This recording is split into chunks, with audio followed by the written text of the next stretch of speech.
And hello, everybody. Happy New Year. How are we all doing this fine Saturday?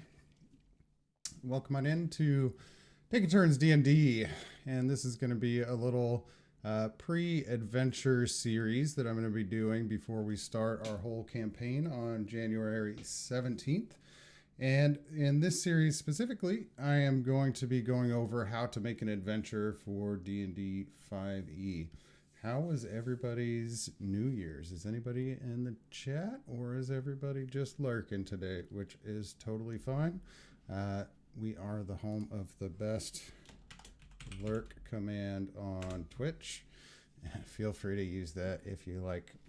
Cast your little spells of invisibility and have a good lurk. I am still going to be going through how I go about making an adventure for D&D, and specifically we'll probably get into some specific parts just for D&D 5th edition, but I think this is going to apply for really any similar game, right? So if you're a Pathfinder player or something else, most of this will help you just plan out adventures, and later on when we get into like encounter balancing and stuff like that, it'll be a little bit more D&D 5th edition specific.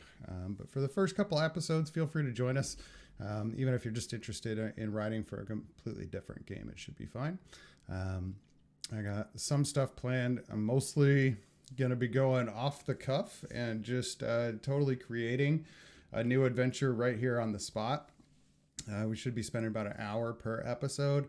So we may not come out of it with an entire adventure, but we'll have all the bones of it.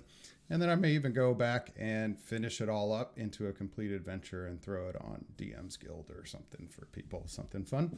Obviously, it'll be spoiled, so I won't be able to run it in the actual campaign, but we'll see what we can come up with and just have a good time doing it.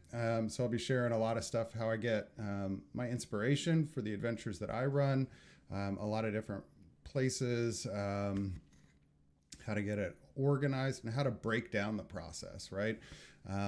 It can be really overwhelming for a new DM if you're not just grabbing a book. And even if you are just grabbing a book like a pre-made adventure, it can still be a little overwhelming, although that's probably the easiest way to get started. But if you're convinced, like, I need to write my own adventure, which is what I like to do. I like to write my own adventures much more than running a pre-made. It gives you a little more freedom, a little artistic, creative expression in there, and you can also tailor it for your players, right? So in this case, I'm going to focus more on doing like a one-shot, right? Because if we're going to develop an entire campaign, we'd have to tie it in with stuff. But a lot of the times as I'm doing this, it helps you find the inspiration, even in just developing a one-shot, of how you can tie it into your campaign and little similarities and places where there are commonalities between the adventure and other parts of your campaign. And so you can always find ways to tie them in. I tend to leave stuff, again, I'm doing this pretty loosey-goosey, so I'm just going to like try and crack open my head like a big egg and spill it out and hope that something golden and delicious comes out. I guess we're making a brain omelet this Saturday. And yeah, thanks for joining us on New Year's. I hope that your hangover has subsided if it started today, and that you're feeling well and ready for the new year, full of hope instead of despair. Let's go. I'm gonna see if I can get us some little background music out of Roll20 and hope that it's not crazy loud.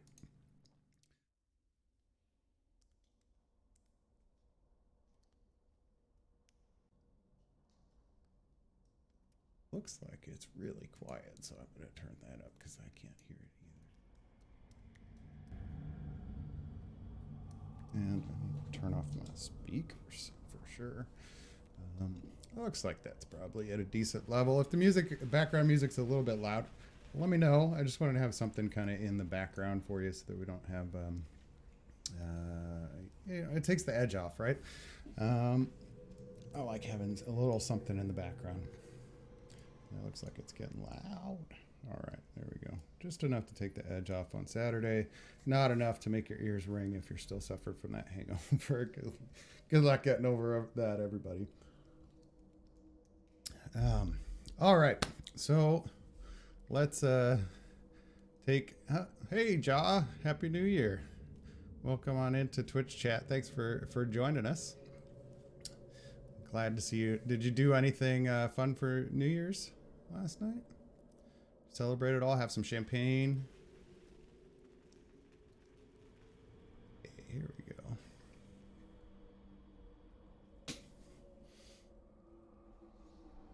All right. So again, we're going to start out making our adventure. In the beginning here, I'm going to start big and work small. So today's episode, starting at the biggest part, which is we're going to try and plan out a plot, right? New game. Oh, what were you playing last night? Like new computer game or new RP, like tabletop game?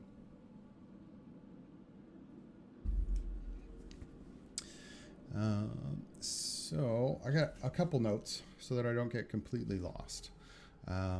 Right. And then I do want to use some tools in Roll20 too. It'll kind of help. A lot of times I find that it helps me to keep stuff organized, keep track of stuff, and start linking stuff too. Because it's got this really cool linking feature that I like, where I can create these handouts and link them to other places so I can kind of expand. But the first thing is we need to get an idea for an adventure, right? So where does that come from? Like if you don't already have an idea and you're just sitting around waiting for it to fall into your brain, like good luck, right? So there's a ton of places that you can get really cool ideas for adventures. A lot of people, myself included, running D&D games, steal ruthlessly from books, from movies, comic books. I don't know if I've ever heard a song turned into a D&D adventure, but I think you probably could. But just stealing ruthlessly, right? Like and everybody's done it. Don't be ashamed to steal some stuff from something that you like and make it your own, right? So famous one I figured out recently, I started reading through some old like Norse pagan, what was it called? The Poetic Edda, right? So I started reading the Poetic Edda and just started getting into it. And you go through like one of the first stories in there, right? And it names off all of these dwarfs that are famous in like Norse mythology. What are some of the names of the dwarves in Norse mythology? Gandalf? Really? Yeah. So do you think J.R.R. Tolkien thought of Gandalf as this like cool wizard name all by himself? Probably like me, you thought that he had just like decided like, hey, this is gonna be a cool name, but he didn't. Like he stole it straight up from old Norse mythology. It's right in there. Feel free to look it up in the Poetic Edda. And I think there's some other of his dwarf names in there too, like Gimli I think is in there, and a couple of the other ones, right? So don't be afraid to steal. It's cool if you can steal it and make it your own, put your own flavor on it, right? Like one of the things that Tolkien didn't do is just spill out like straight Norse mythology, right? He didn't rewrite the Poetic Edda or the stories out of it. He made it into his own world and he borrowed that name, right? Totally okay. So feel free to steal from like movies.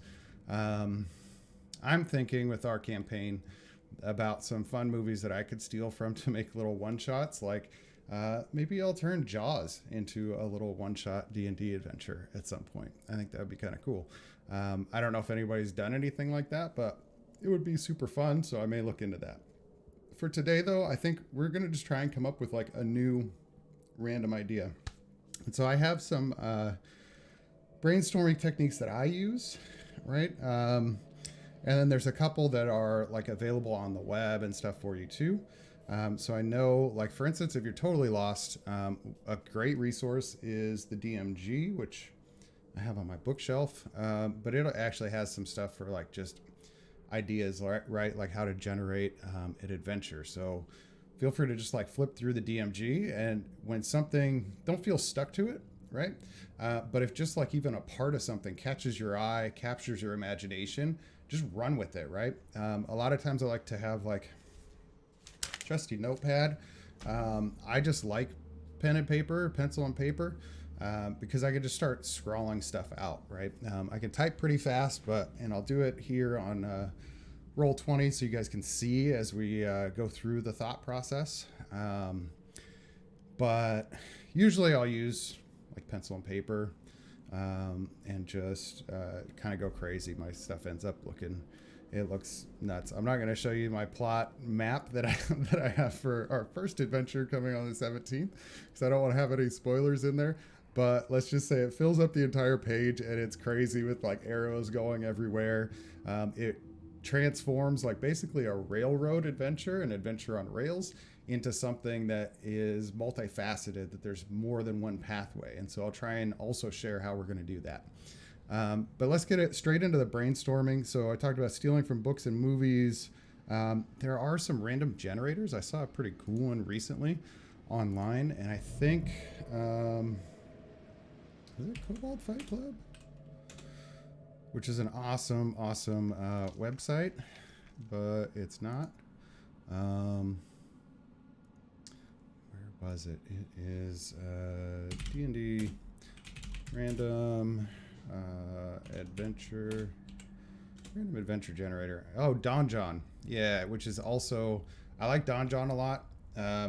Grab this link if if you don't have it already. And I'll put up I'll put this one into chat real quick as Myke Danger. But Donjon is great if you need like names. It'll throw out maps for you. You can, if you want to build an entire new world, it'll like randomly generate a world, a town, a dungeon, all kinds of stuff. They have these like crazy generators. So in this case, what we're looking at is a random adventure generator, right? In the theme, this one, comedy, just for fun's sake. Goal is to gain power. So, and then they'll have like story hooks, plots, climax, all this stuff. So if you're looking for this, maybe you're like, comedy, I don't know, not grabbing me. I don't really want to write a comedy for this one, but that's okay. Heroes on this venture to gain personal or political power for themselves, looking for an artifact or a weapon, maybe. But sometimes what I'll do is just hit the refresh and see if I see, it's random, right? So if there's something you want to save, then save it. And something strikes you as cool, then save that. Maybe like do a control copy, right? Like, oh, I like this, but I want to see what else I can get going on down in these other random parts. Just do a control copy and put it into like a Word file or something, right? So espionage, and it's going to have a bunch, right? Action adventure, thwart monstrous plan, still an action adventure, espionage, romance, horror. So let's try that. Okay. So a couple different types of quests you could have too, right? I mean, you'll start to see a theme here. And if you've ever played like MMOs or other video games, like role-playing video games and stuff like that, they have like some pretty standard quests, and you can use some of those. Just try and put your own twist on it, right? So you have stuff like go find the magic thingy or the special thingy, right? Like search for treasure, search for some sacred sword, search for something, right? Some like artifact based. You can have like a protect, right? Like this one that's on the screen right now, protect endangered NPCs. You can have like a protect a person, or sometimes like an escort quest. You can have other stuff that's like seek and destroy, right? Like this one is all about finding the big bad guy and go kill him, probably the most common, right? And then like a whole mix of anything in there, but you start to find that a lot of stuff becomes like an example of a fetch quest or an item quest or a beat the bad guy quest, right? So we have action adventure, and maybe we can come back in here and pull some of this stuff out. It gives you like ideas for some villains in here. It's pretty nice. And I like using a lot of this stuff. I'm sure you could probably use the whole thing, right? And just develop this out, see how it fits with your characters to fill in some of the details, because it leaves it pretty general for the most part, right? But you could go through and create an entire adventure just based on something like this random generator. Some of the other stuff, I talked about the DMG. One of the other things I like is using a wiki once I do get an idea for something, right? So, like for instance, in our campaign is called A Song for Saloon. Salune, sorry. So if I search for Salune D&D, I've done it a couple times. Go to Forgotten Realms Wiki, and then I have all this information about Salune, the goddess of the moon, right? And so this may spark something in my head, and it definitely has. I've been reading through this for weeks. But even any of these links, right? So you could, start with anything and end up at, okay, let's see, lycanthropes, werewolves, lycanthropy. See if anything looks interested in here. Like, let's maybe do, screw it. We just came here, so let's maybe do something to do with werewolves, right? Like, so we'll pick that out. We'll do something to do with, or at least lycanthropy. Just randomly, right? Like I started from Salune, and she happens to be a god of lycanthropes. And so now I'm just going to try and use that as maybe a theme for this adventure.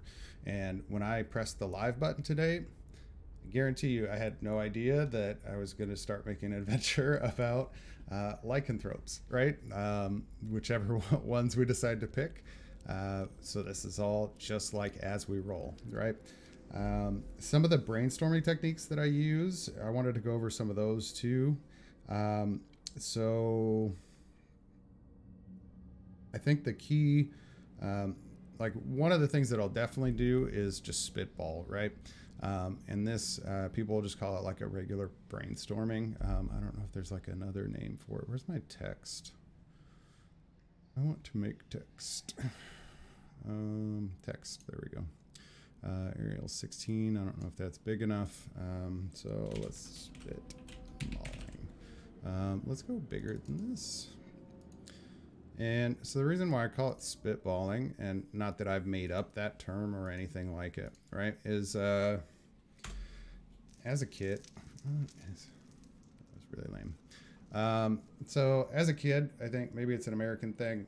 I don't know, but you had the little straw that you got from your fast food joint, right? McDonald's or whatever. And it had the little wrapper. And so some people, they like to scrunch it all together and make the little worm. And then you put a couple drops of soda on it, and then it expands out. And some people were really annoying, and they would take that and turn it into a weapon, right? So they would take a little piece of that and then roll it up, maybe get a little wet, with your spit, stick it in the end of the straw, and spit it out and shoot this spitball at, I don't know, your buddy or your teacher or somebody you didn't like when you're a little kid. I don't know. And so you'll see these things, you'd shoot at a window, and some of them stick and some of them don't. And that's the big thing here with spitballing, is some of the ideas stick and some of them don't. It doesn't matter, right? The idea is just to come up. The point is just to come up with a bunch of different ideas and see which ones stick to you, right? So here we're gonna have lycanthropy as an idea. I saw it in there. I really don't like this tool.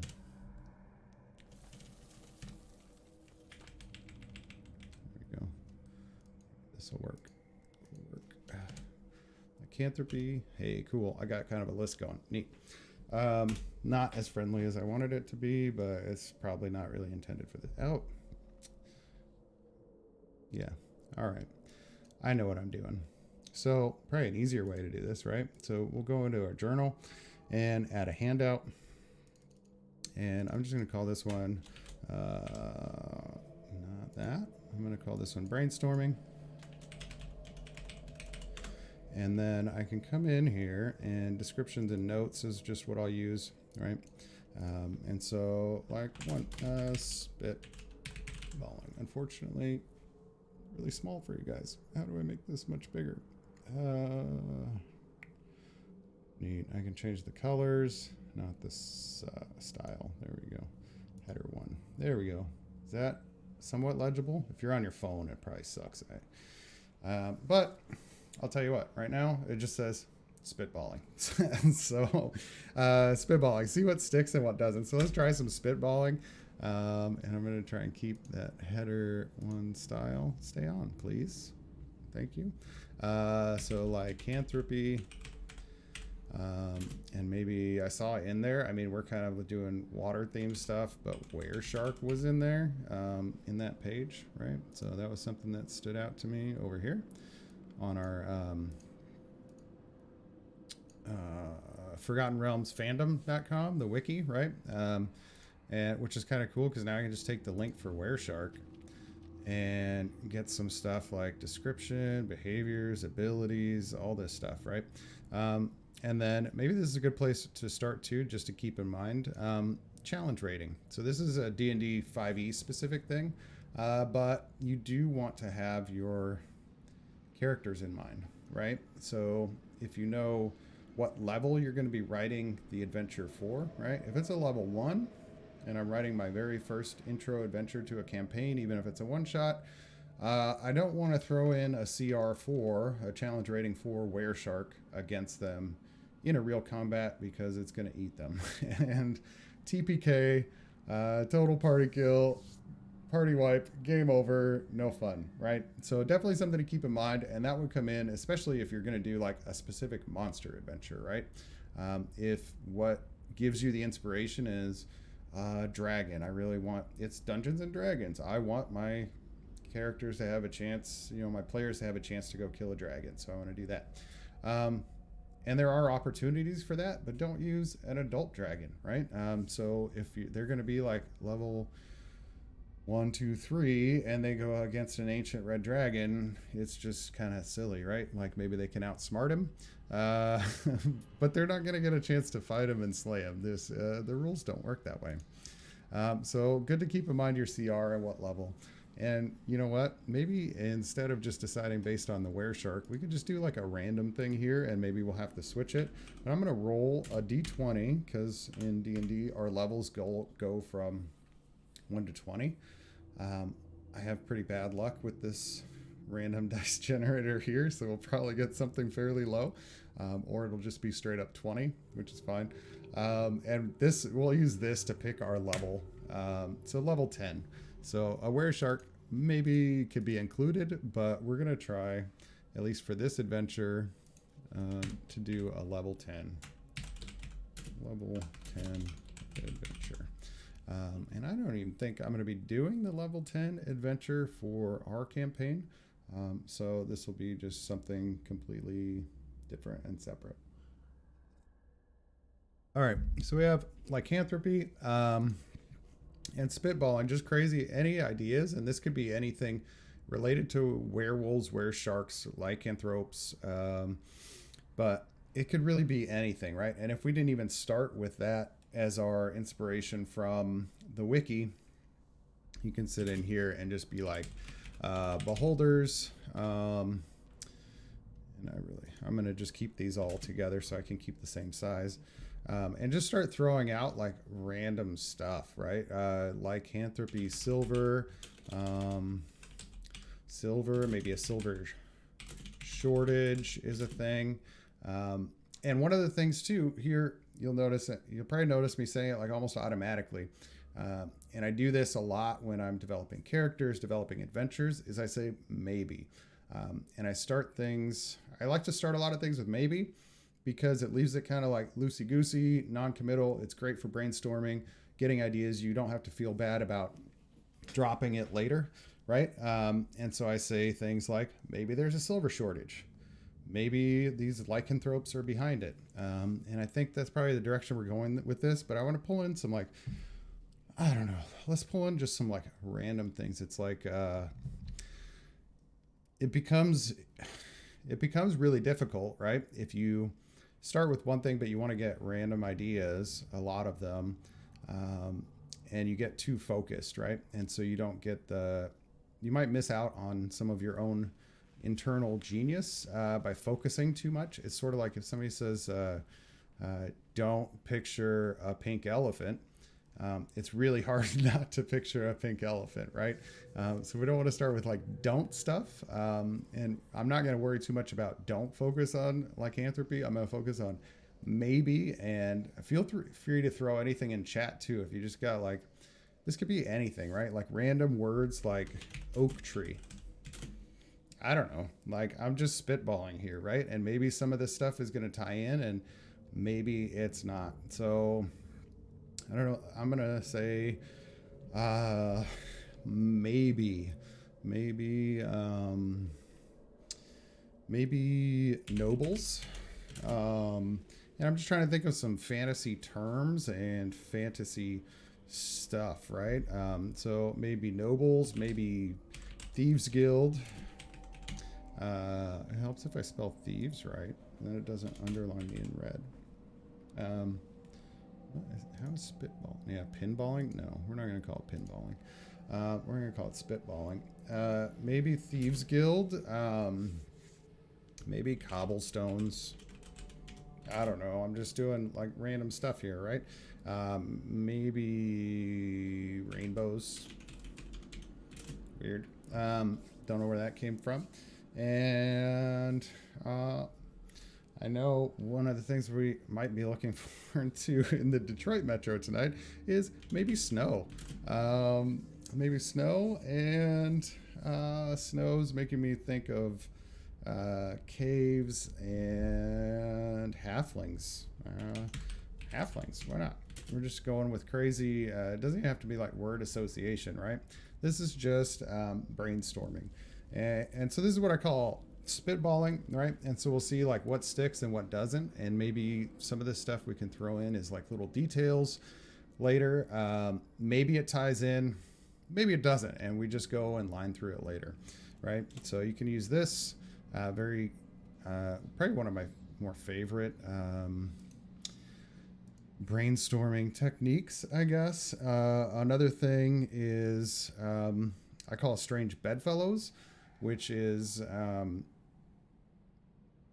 I don't know, it's just like a thing people say, right? Like something makes strange bedfellows, like things that just don't go together, right? Like odd guys, right? Like that you wouldn't necessarily think of. And maybe I'll even look at my spitballing list, right? And see if there's something that would be like contrast to it, right? So like the halflings and giants, right, would be strange bedfellows. It'd be weird because there's such a size disparity to see them together, right? And then another one, probably the rainbows, right? Like I don't even know where that came from, and I just said rainbows, but like rainbows and dark are very strange bedfellows. How are you going to get a rainbow in the dark, right? Strange bedfellows, things that don't go together, and you'll just have to trust me on this little creative journey that we're going to get something out of this maybe, right? And then we have another one in there too, that nobles and thieves guild, right? So these are our strange bedfellows. Nobles, thieves guild. Let me throw this in here. Strange bedfellows. All right, so we got some strange bedfellows in here. Wereshark is almost a strange bedfellow in itself because, you know, most people are thinking of werewolves. But again, we're going for this level 10 adventure. Who knows how beholders may tie in? I don't know. Maybe they won't. We'll see. So we have some strange bedfellows. So some of this, like even on its own, so say you get to this point, right, and you decide to do strange bedfellows from your spitballing, right, and you go rainbows and dark. I really like that, and for some reason that really speaks to my brain and gives me a million ideas, and I just want to run with it. Do that. Abandon lycanthropy, even if that was your original idea, and just go with it. Go with what interests you, right?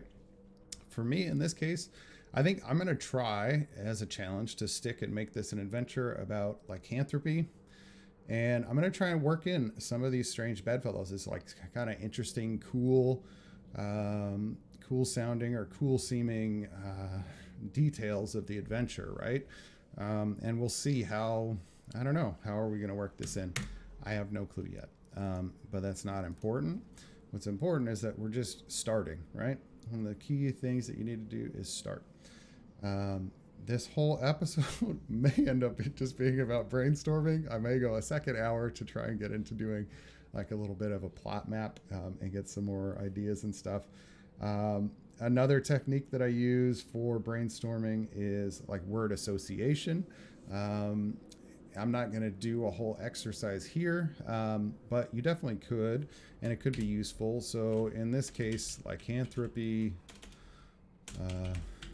like if you know you want to be about lycanthropy, you just go through and do a word association, right? Just start thinking of words that are related to that or related to each other, right? So lycanthropy, werewolf, silver buttons, silver dagger, werewolf, fur, fur and cold, or warmth, maybe both. Dark, moon, right? Moon and tides. And you can see where this goes, right? So you get a lot of similar ideas and you can start to branch out. You could even do like, if you feel like you're coming to an end and just not throwing out more and more ideas, run it again and just pick one of these same words, right? So pick like moon, right? And then do a word association with moon. So that would be, I don't know, like, for some reason I'm thinking of a moonlit meadow, dew, like dew drops on the moonlit meadow. I'm thinking purple, and blues. And yeah, so you could think owl, I don't know, other stuff under the moon, just stuff that's, only out at night, nocturnal. And I could go look up, right? So for some reason, whatever, I'm just having like a brain freeze or whatever. I mean, I can go in here and go nocturnal animals, and find like Wikipedia or something. That's not the nocturnal animals I want. Wow, it helps if it's something that's not really trite or overused. Or the name of a movie, I guess. Nocturnal Animals List, maybe? Aardvark. Who knew, right? Who knew? I did not know before today that aardvarks were nocturnal. And I also did not know what a bandicoot was and that that's a real one. I just know of Crash Bandicoot, right? So, neat. I guess that's where they got it from. So, hey, like I said, with my crazy list, now I got some nocturnal animals, an aardvark, and a bandicoot.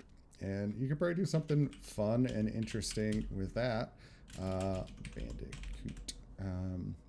For instance, who's ever heard of a aardvark? A werevark? A weirdvark? Weirdvark? I don't know. You'll have to, I mean, maybe this is, free reign. Make up a lycanthrope of an aardvark and figure out what you're going to call it and what its stats are, and maybe make it like CR10. And if you do that, tweet it to me or something, or join our Discord and throw it in there somewhere, and I'll bring it in as we're trying to make this adventure somewhere. If you can make like a aardvark or a bandicoot, throw it in the Discord and I'll bring it in and I'll give you some like cool credit or something. We'll throw you some Electrum points in the chat, which you're getting just for watching, by the way. So like if I type in Electrum, I can see how many I have. I have 1,900, which I can't use because I'll be one of the characters. But your Electrum you can use in the Electrum store.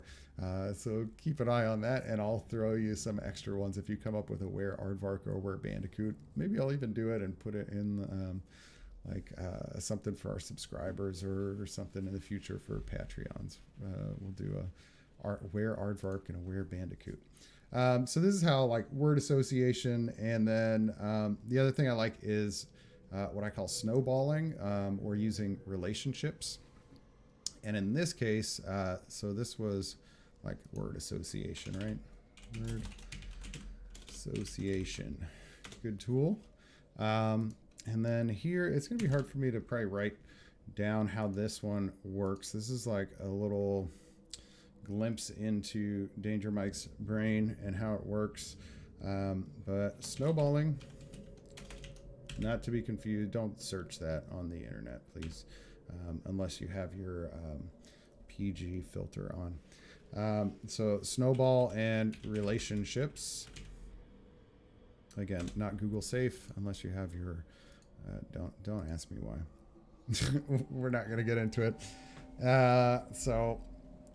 And here's where I like start with something small, which is what I did, for instance, with my first adventure for our campaign.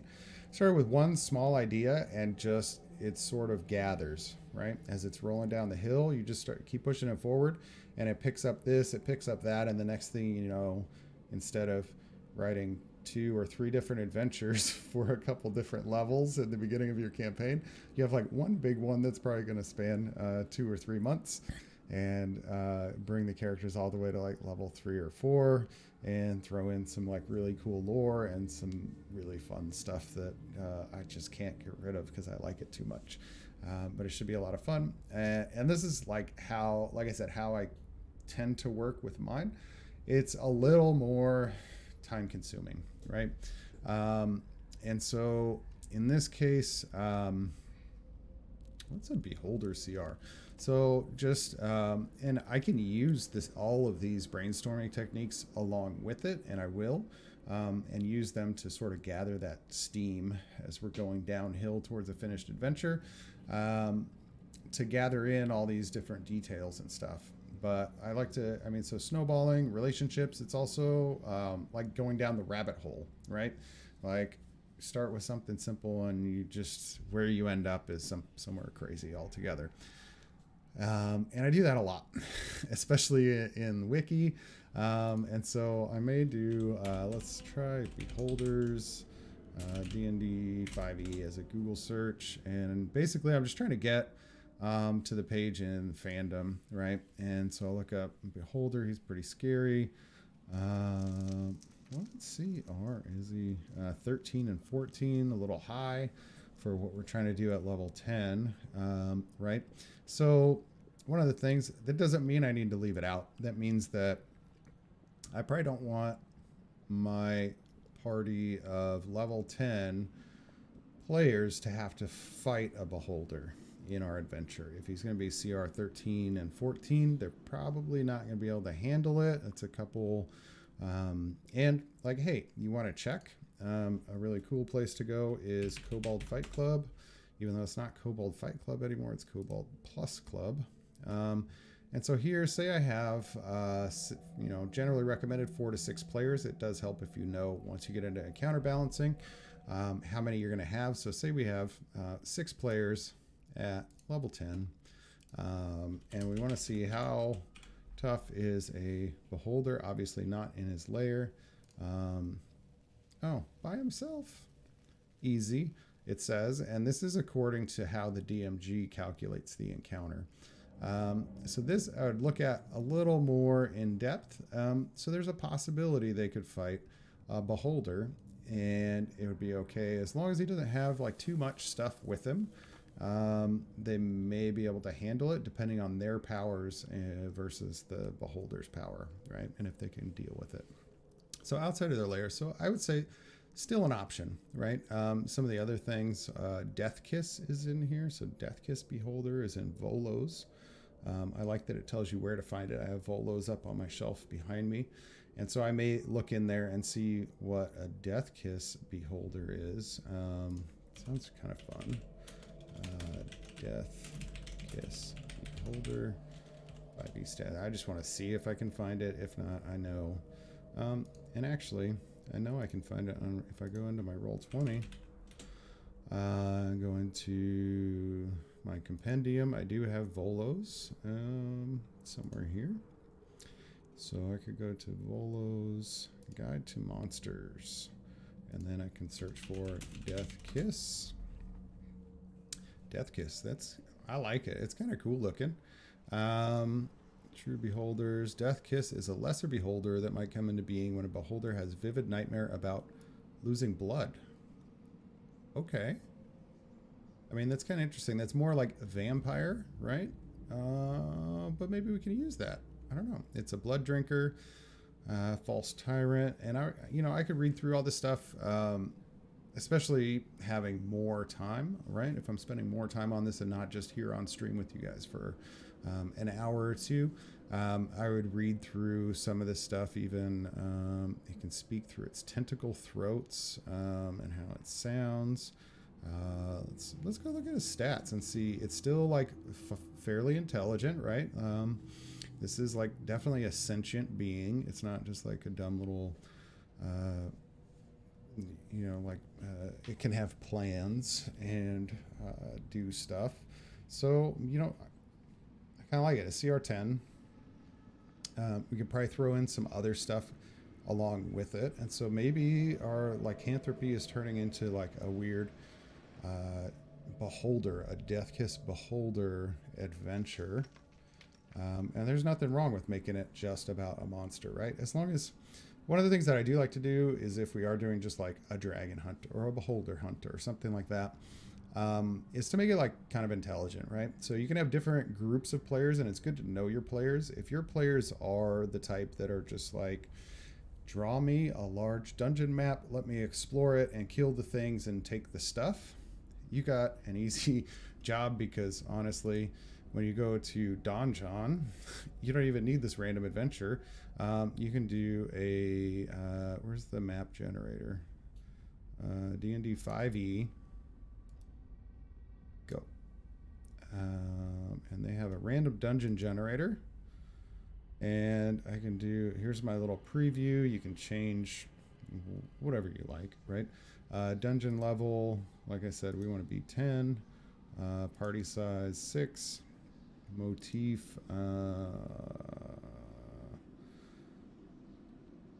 none, whatever. You can pick one, right? Abandoned, vermin, aquatic, underdark, abyssal. Fine, we'll do aberrant. Let's make an aberrant dungeon. Construct the dungeon. You can play with all your little knobs and whatever, and it just throws this out, right? So they may, it might take a second to figure out. Down is probably coming in somewhere. That's a stairs up. This is a stairs down. That's a stairs down. Maybe it's just a level in a dungeon. Maybe these are entrances from the outside. This looks kind of labyrinth-ish or maze-ish or temple-ish. I don't know. But, oh, look at that.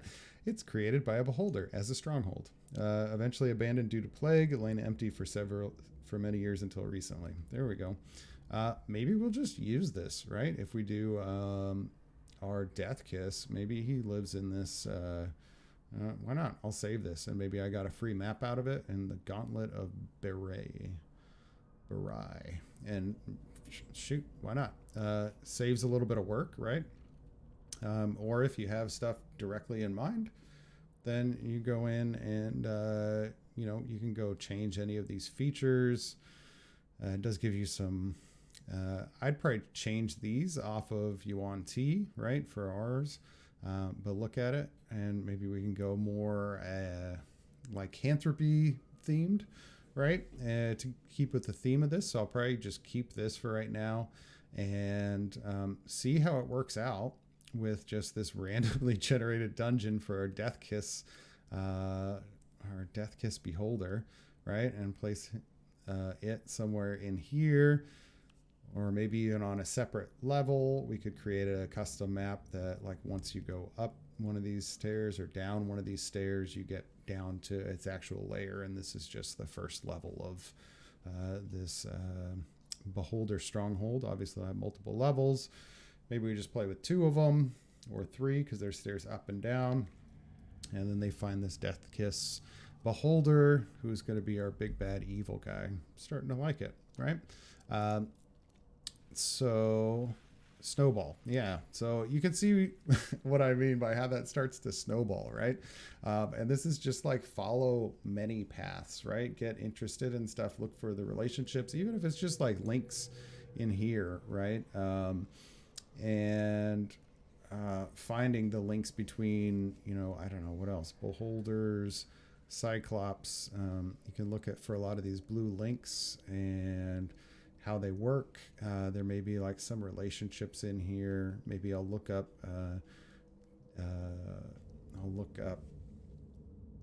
Death Kiss in the wiki and see if it mentions any specific ones or other ways they came into being, right, from Beholder's dream of losing blood. And maybe in this instance, our beholder that created the stronghold, we'll have to find a name for it, had this dream, right? And maybe it was overrun. Again, you hear how, and I'm trying to share this with y'all, is how I keep saying maybe, right? It sounds really non-committal, and that's totally fine at this point. It's a tool. It's a verbal tool that I like to use to keep us free-flowing ideas, right? Because the thing you don't want to do is get too married to an idea that you have to throw it out and then you're like, well, shoot, all that stuff doesn't work. The other thing we'll get into is why, right? And I'll start asking why in just a little bit as we get into why all this stuff, so that it starts to make sense in a world and the characters can make sense, the players can make sense of the adventure, and it'll have this like logical sequence, right? And again, in this case, we're going to be trying to move a little bit fast. We're not going to get all of the details worked out. I may have to go back and do that again later, but it's going to seem a little railroady at first, right? Adventure on rails, because we're going to start with like this main plot. And then I'll try to help you see how to develop it into a multi-path plot, right? And then to the point where maybe if you have the time as you're developing these adventures, your paths through this plot maybe even have side plots and side adventures that your characters can end up on. And maybe they abandon it, right? And never even end up fighting this death kiss, and they go off and start pulling some other thread. If you want to have one of those more sandboxy adventures, then it's good to get all these brainstorming sessions in so that you can have multiple threads and multiple plots, because you still want to try and steer them to something that you at least have a little bit prepared, right? Otherwise, your sessions are going to take a long time, and it's going to be difficult to get into, right? So, all right, so this is one of our threads. I'm really liking this. This was our whole snowballing down the path. We started from Lycanthropy, and now we've ended up with this randomly generated by some kind of streamer luck beholder stronghold. But it didn't have to be, right? It could have been any map that it threw at us that we could make into some sort of dungeon and combat map to go through and find this death kiss. It just influences when you start getting into the whys. Why is it there? Why are they going there? Why did the death kiss beholder end up in this layer? Those will be the questions that we're going to start answering in just a little bit. So we have all our brainstorming. Wow, I am going way slower than I thought. So I'm going to go ahead and give you guys an extra hour tonight. And we'll keep going. Instead of just till 4, I'll try and keep going till 5. At which point I'll probably have to go and do dinner with the fam. All these times are East Coast times. So I'll probably take a quick break here in like 10 minutes or so, and then we'll go forward. But okay, so do you see how the snowball, I hope you see how the snowball and the relationships and the, what else? I had another name for it. I can't remember. Like down the rabbit hole.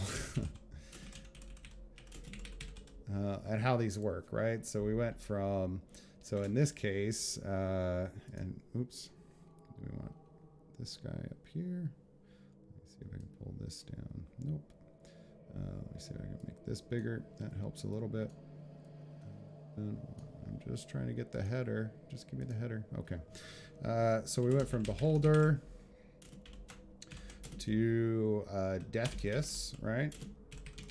And especially the Blood Drain, right? So maybe even we'll have some, why not? Maybe we can have some vampires in here. From this to abandoned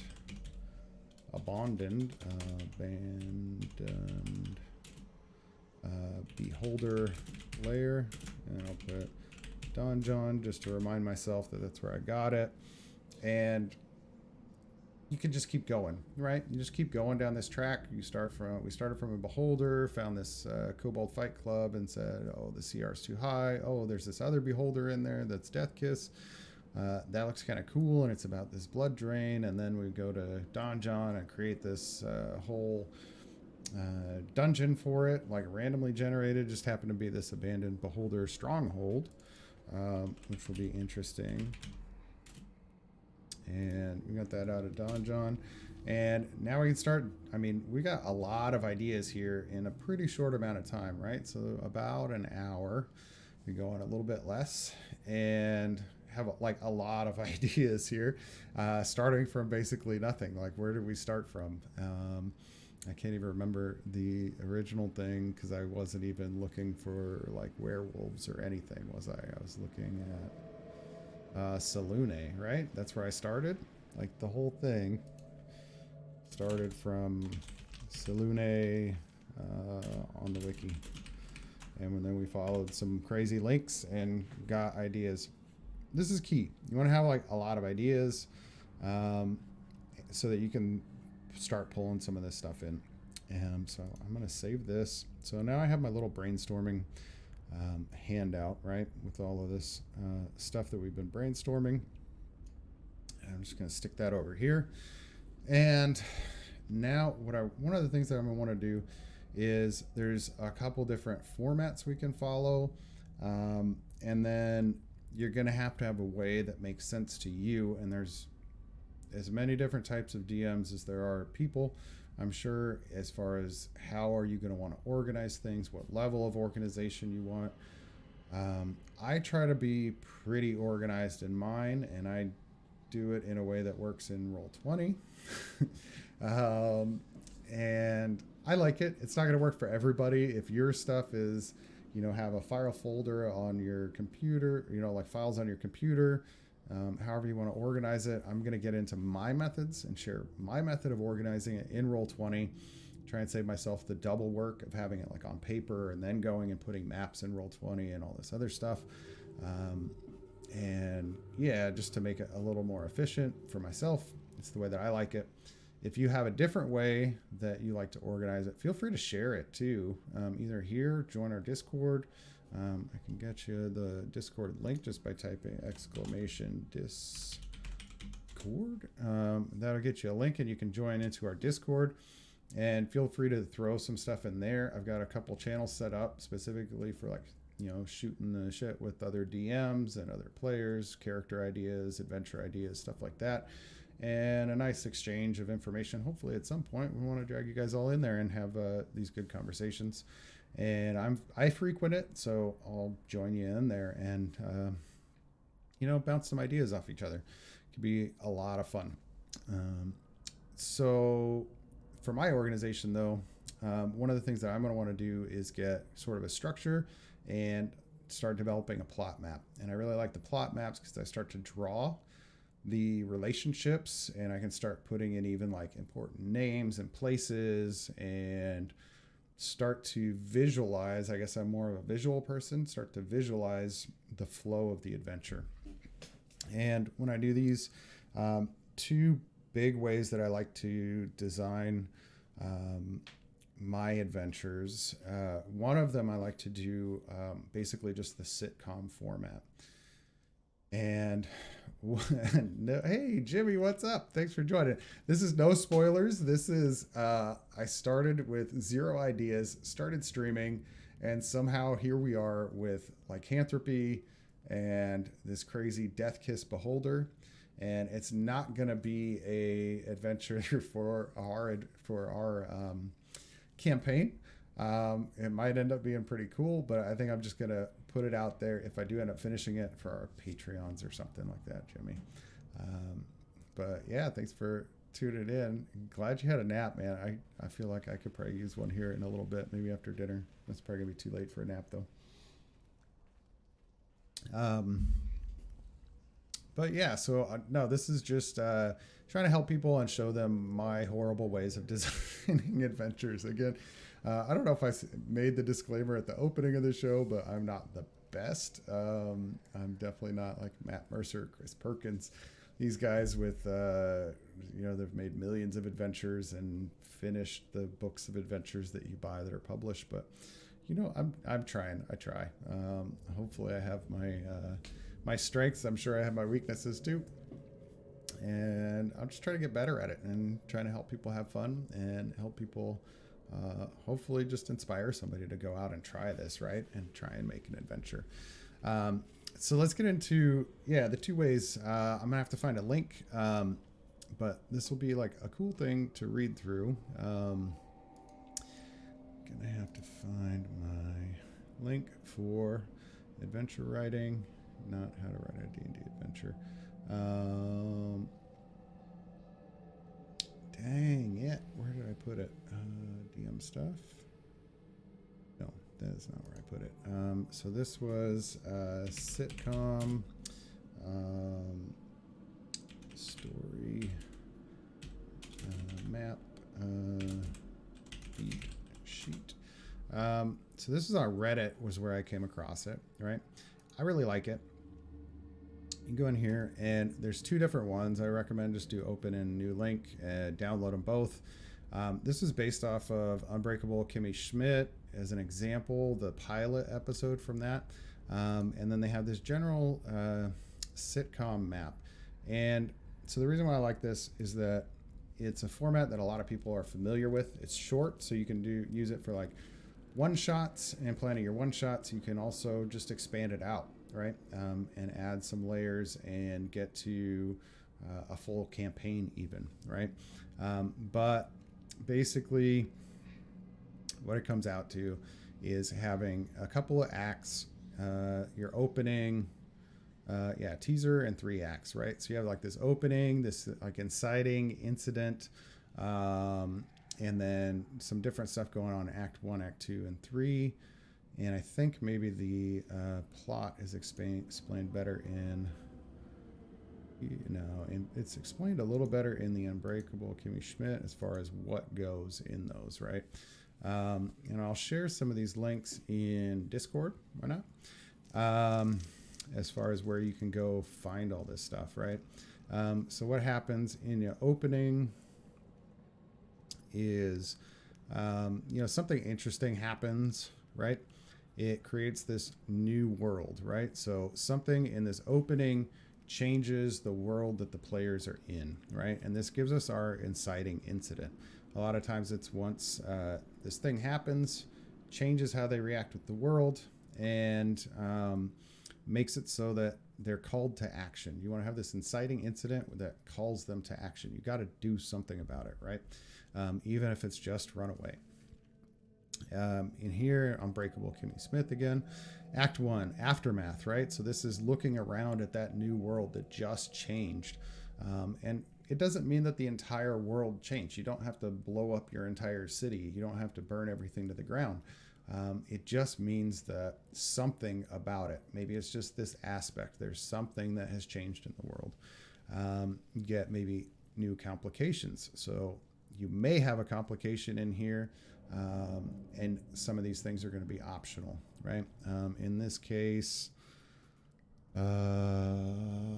this is towards her like gaining a job. They have these like 3 different plot lines, the A, B, and C plot lines, right? And this complication is going to lead towards her getting a job in her case.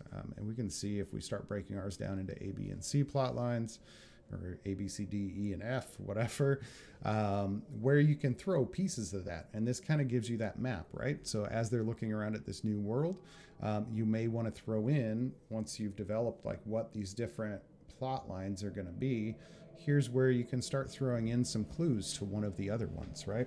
And they also mentioned the B story here, right? With Titus. been a while since I've seen this. I vaguely remember it. But first trial, right? So in Act 1, you want to have some sort of challenge, some sort of trial, right? They may have a casualty. Now, hopefully this isn't your players, right? So we're going to try and avoid that. But an NPC, casualty doesn't always mean death or injury, right? So a casualty could be having an important item stolen, losing some gold, losing access to something, right? And this could even lead into a mini goal, right? All your gold is stolen and you got to find a way to earn more. Maybe your casualty is your favorite magic item seller in your town and he's gone missing, and now you've lost. Your casualty is not only him but losing access to that, right? And so maybe you have this goal of also finding your magic item user. And what do we want to do as we start having these ideas, right, is go back into our brainstorming, and when we start bringing out all these maybes, like make a note of them somewhere, right? So, and this is why I like paper so much too, because you just end up with like all this crazy stuff, scratch paper that you come back to later. Maybe magic shop vendor is missing, no access to magic items. PCs will want to also find him or it during the adventure. How about instead of him or it, find them? We'll use some pronoun fun. Find them during the adventure. Cool. Okay, so now we got, we're just exploring like the plot, right? Not even our plot, but we're the Unbreakable Kimmy Schmidt and getting ideas for our stuff. And then, so your Act 1 is going to sort of end, right, about this strong movement forward. So we know somewhere, if we're breaking it up into our acts, that we want something, maybe, like I said, maybe our magic item vendor has gone missing and they have this mini goal to go find them. And we know that we need something that indicates that they're moving forward towards that goal of figuring out what was our inciting incident, what happened, this whole new world. They need some resolution. On top of it, magic item vendor is gone, and now we need some strong movement forward. Say, this could be in the form of like some rumors about the lycanthropy, or something weird going on at the old abandoned fort on the hill that happens to be our beholder stronghold. Who knows, right? We'll come up with some ideas as we go and start filling in some plot if we go to use this way. And then a turn, right? So the turn is the end of the act, and this is where you've had your strong movement forward, and then there's like a catch to it, a twist, a turn. In this case, Kimmy had found a place to live, and I think she had like a job or something or some money, right? But then all of her money gets stolen, right? So this is like a complication, twist of fate, something. So maybe something in here. And again, we don't have to use this like line by line for everything, because we're not making the Unbreakable Kimmy Schmidt pilot. So we can use the stuff that we like, toss out the stuff we don't. In Act 2, overcoming a roadblock, assumption of power, right? All is lost, and some despair in there. Go into Act 3. Act 3, the aftermath of, and here is probably the aftermath of Act 2, right? Overcoming some roadblock, gaining some power, and losing all hope, right? And what is in the aftermath of that is she stops and she opens her Secret Santa gift, sees a rat in a garbage can, and decides that she's resilient, right? And so this is her motivation again to keep going forward. And then we have our climax. Now, in a lot of our episodes, the climax is going to be figuring the whole plot out, getting to the big bad evil guy, and maybe this is the point where the plot becomes a little more clear, how to fix it, what caused our inciting incidents, what caused this change in the world and all these bad things to happen. and how can we fix it? Because really when it comes down to our role-playing adventures is we're having these issues, these problems, whether it's a monster or a corrupt government or whatever it is, and trying to make the world a better place, right? So how are we going to make the world a better place? Hunt it down and kill it, burn it with fire. Kill it with fire, right? And then you have your big ending, right? And a promise of more. In this case, as you're writing your adventures, your promise of more may be that this leads to discovering some new information about another treasure that's available, some other plot path, right? Leave the threads loose that they can tug on, and if your players, who I'm saying if they seem interested, your players seem interested, then you know another plot line you can develop and lead into your next adventure, right? And this is like our little reminder, right, that we want not just the big combat at the end and then the roll for random treasure or whatever you decided to give out, but something meaningful in there. What needs something meaningful that our adventurers are going to gain at the end of this. And maybe it ties back to the town. Maybe it ties back to this magic shop user, right? And that is their promise. They have this new access to new magic items and maybe even some new adventures from that magic item vendor. All this just coming out as we're just spitballing and snowballing and finding random ideas and going down all these rabbit holes. It's a lot, right? It's a lot, but using these tools, I would love to see what you guys come up with for your adventures.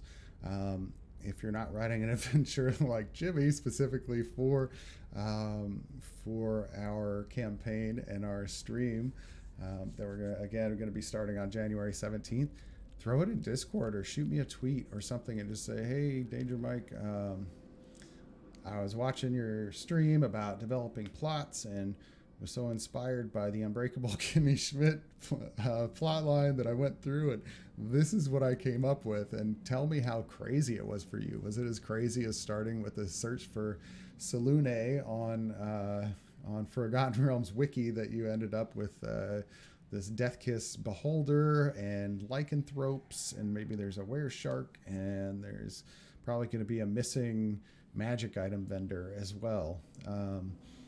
Who knows how all this stuff is going to work out? We will once we start to figure it out. So this I really like, right? I like this because even just scrolling through this, and this is generally what I would do, is pull this up and look at some of these like sort of reminders, right?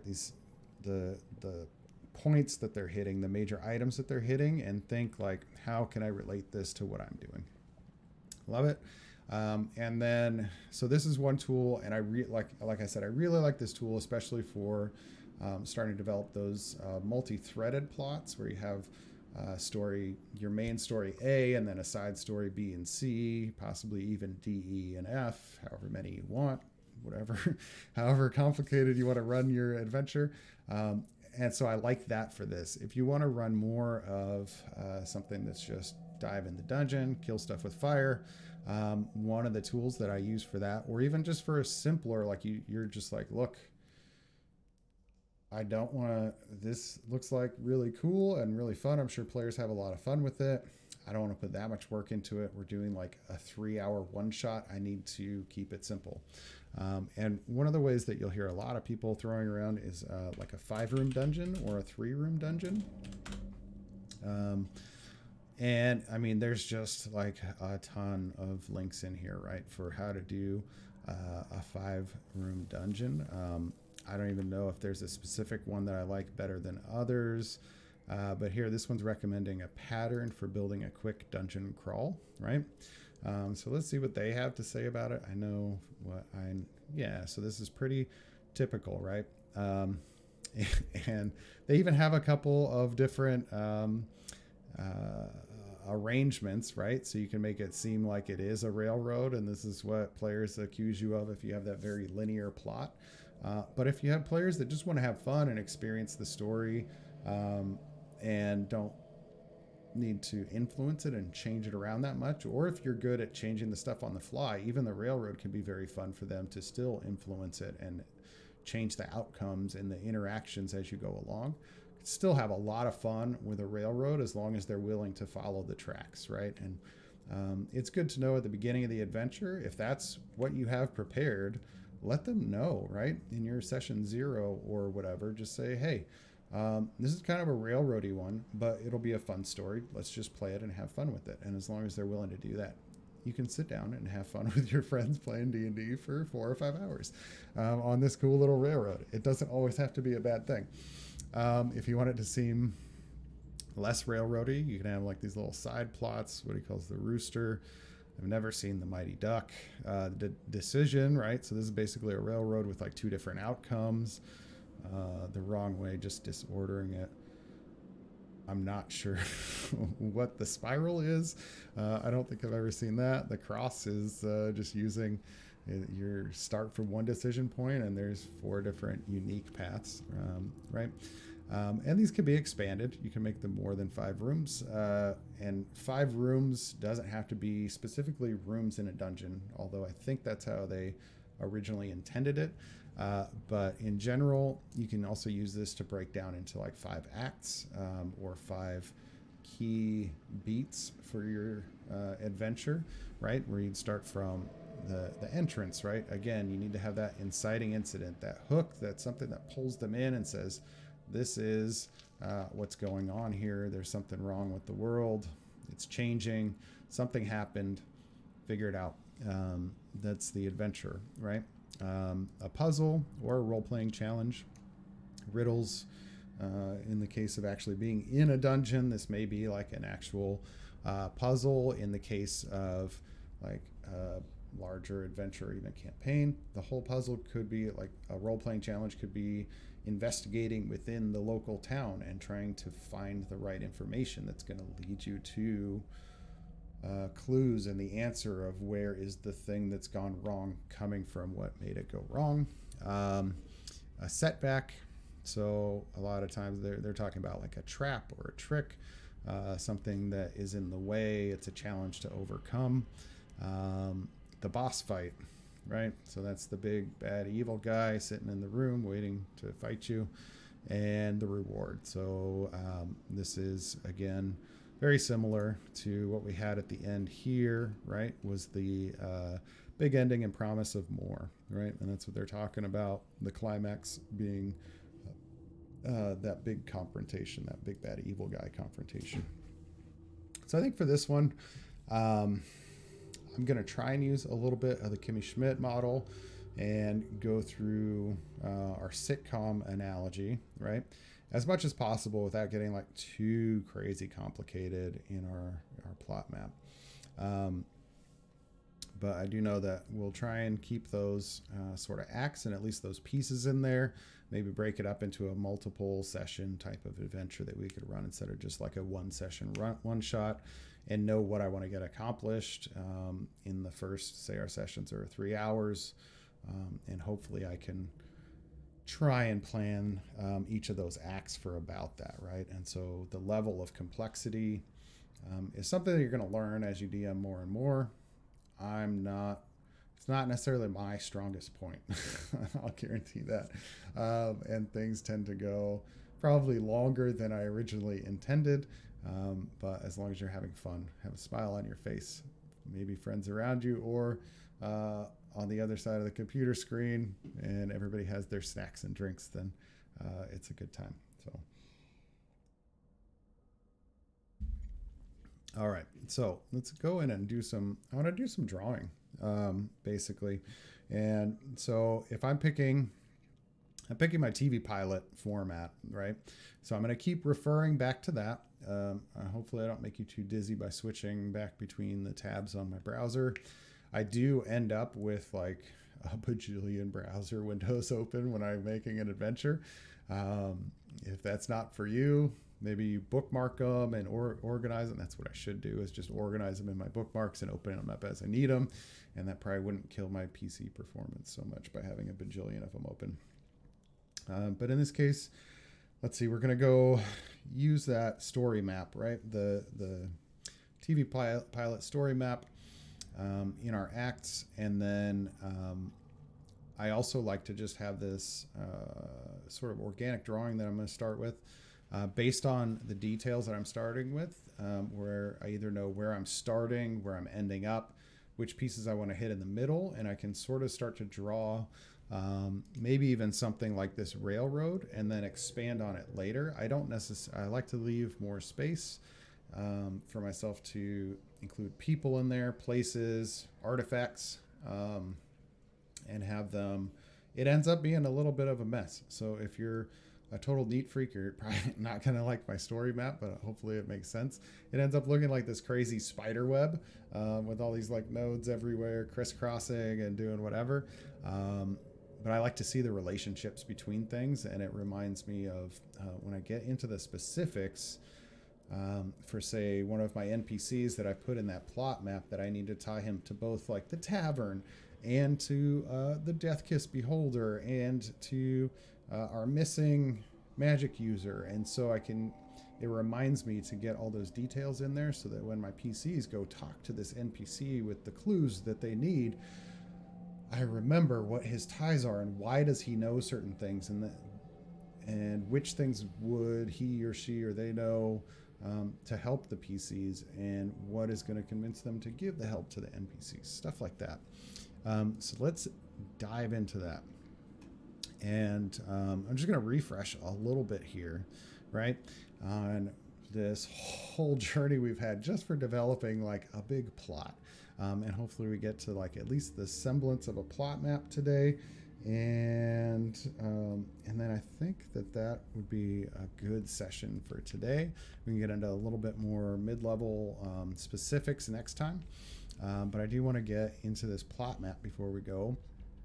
But just reminding, I just started with Salune, and that just happened because our stream is about that, right? Did a little Google search, went into the wiki, which I love, and started clicking links. She happens to be a deity associated with lycanthropy and wares, especially good werewolves. And so we started clicking links and did some brainstorming activities. If you missed that stuff, I'll be putting this on YouTube, so you can go back, rewind it, and catch some of the cool brainstorming techniques that we used at the beginning of this stream, and came up with like all this different stuff where we were going to use lycanthropy, maybe were sharks, beholders randomly, which became a key point, maybe a silver shortage, and we're going to throw in some of this stuff. I really like using strange bedfellows to get some big contrast in there, so I want to see if I can throw in some halflings and giants somehow as this either together or working against each other. I like the imagery of rainbows and dark together, and maybe there's some behind the scenes nobles and thieves guild. Maybe these are our subplots in here somehow, right? Tried some word association because we were big on the lycanthropy, so we got werewolf, of course, silver, buttons randomly. My brain works weird sometimes. And then tried even some word association a second time with moon. Cool thing to learn today was that aardvarks and bandicoots are real animals, and both aardvarks and bandicoots are nocturnal animals. Didn't know that. And threw out the bonus there that if you can come out with a were aardvark stat block or a were bandicoot monster stat block and throw them in our Discord, I'll throw you a bunch of extra points in our chat. So I just, if not, I'm probably going to come up with something once I get some time, just because I think that would be really funny. And sometimes I like the funny ideas. But were aardvark might be something really scary. I mean, the claws and the snout, and who knows. Yeah, and so we took our beholder idea, and the CR was a little high because we rolled a D20 to decide that we were going to be a CR10 level 10 adventure. Beholder was sort of on the high end of what we want to throw at them at that level, like maybe on its own, not in its own layer.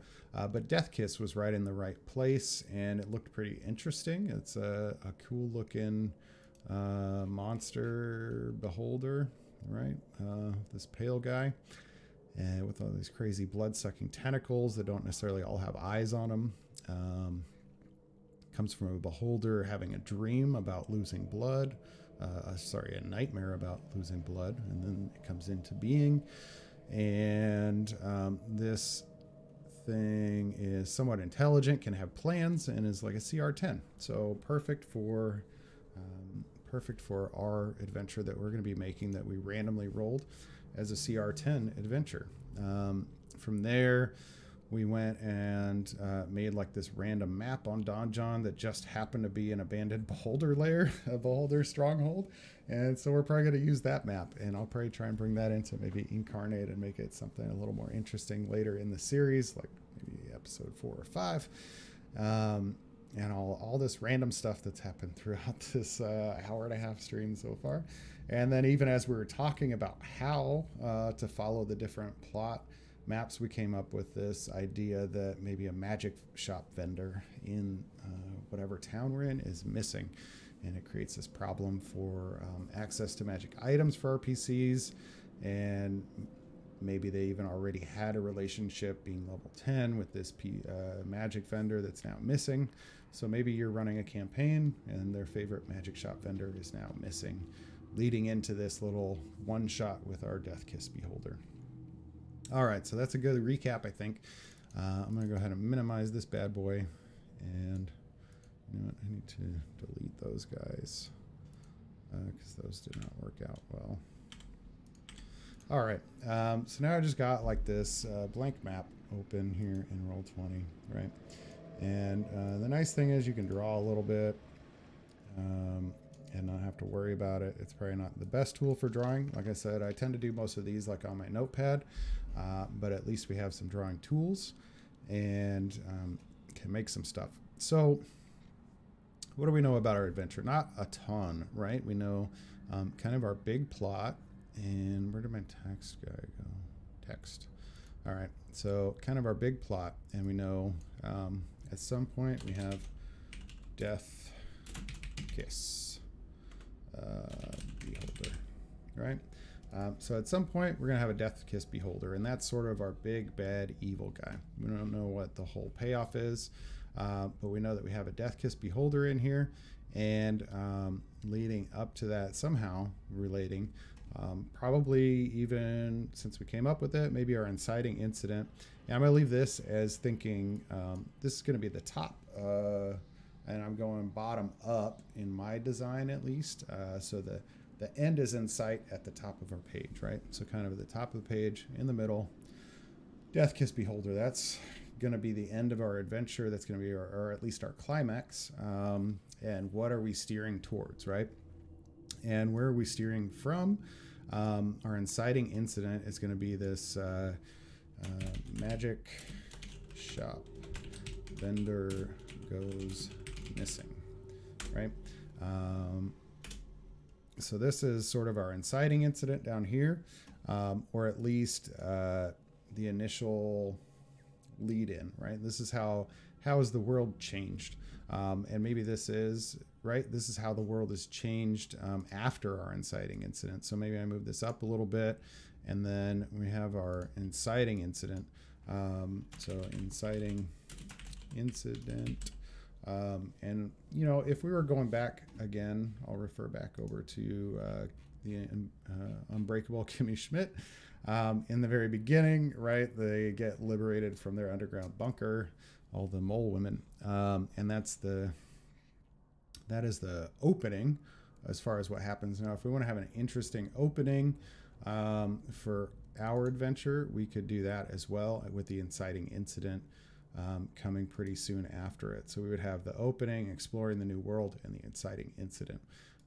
So I can actually put these ones in here. So exploring the new world and opener, right? With the most overused opener being you started in a tavern, right? So let's say we don't want to start in a tavern this time, right? We want something else. There does have to be some type of location. Maybe the location isn't the most important. You may have, depending on what type of adventure and where your brain's going, a specific event that you want to kick it off. you may want something funny, right? So if we were doing like a funny episode, the opener is what is going to grab your player's attention, right? And let them know, hey, stuff is starting. This is changing the world that we thought that we lived in. And then we're going to have to figure out, right, like what has changed and why it's changed. And then something has to spur us to action. And Toy Clan, I'm really paying attention to chat. But thanks for joining us. And for our commands, Electrum, I think if you just type it in, it tells you how much. But how do you earn Electrum is just to watch the stream, just by being in chat. Your Electrum is should be accumulating right now. There you go. So you already got 400, and then of course you can spend that once the adventures start. Yeah, of course, you're welcome. Once the adventures start, you can go to the store and then use that to help out our characters, and that's once we start our campaign on the 17th.